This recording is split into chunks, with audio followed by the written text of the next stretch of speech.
financial statements, you can practice them all. Still, they aren't the essence of great managerial performance. That requires making judgments and decisions with imperfect information in an uncertain environment, interacting with people, seeking information. Can you practice those things too? You can, though not in a way you would practice shopping etude. Instead, it's all about how you do what you're already doing. You create and practice in your work, which requires a few critical changes. The first is going at any task with a new goal. Instead of merely trying to get it done, you aim to get it better at it. Reporting writing involves finding information, analyzing it, and presenting it. Each an improvable skill.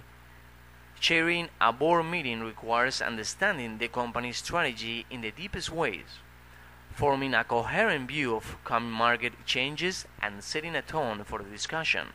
Anything that anyone does at work, from the most basic task to the most exalted, is an improvable skill. Adapting a new mindset. Armed with that mindset, people go at a job in a new way. Research shows that they process information more deeply and retain it longer. They want more information on what they are doing, and they seek other perspectives. They adopt a long-term point of view. You aren't just doing the job, you are explicitly trying to get better at it in the large sense. Again, research shows that this difference in mental approach is vital. For example, when amateur singers take a singing lesson, they experience it as fun, a release of tension. But for professional singers, it's the opposite. They increase their concentration and focus on improving their performance during the lesson. Same activity, different mindsets. Feedback is crucial, and getting it should be no problem in business. Yet most people don't seek it. They just wait for it, half hoping it won't come. Without it, as Goldman Sachs leadership development chief Steve Kerr says, it's as if you are bowling through a curtain that comes down to knee level.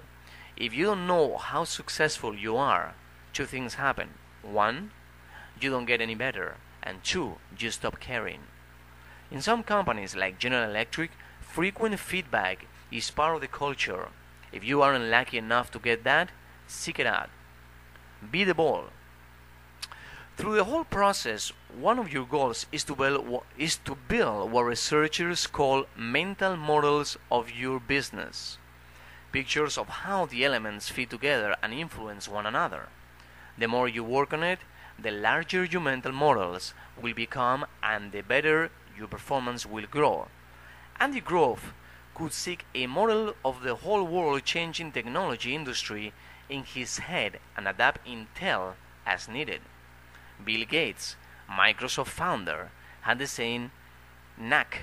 He would see at the dawn of the PC that his goal of a computer on every desk was realistic and would create an unimaginable large market.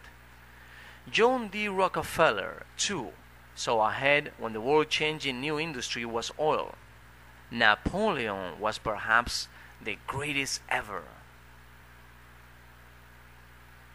He could not only hold all the elements of a vast battle in his mind, more important, could also respond quickly when they shifted in unexpected ways. That's a lot of focus on the benefits of delivery practice, and worthless without one more requirement. Do it regularly, not sporadically. Why? For most people, work is hard enough without pushing even harder.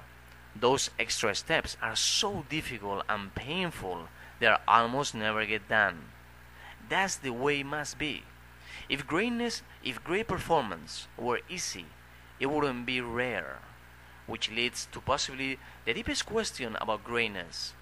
While experts understand an enormous amount about the behavior that produces great performance, they understand very little about where that behavior comes from.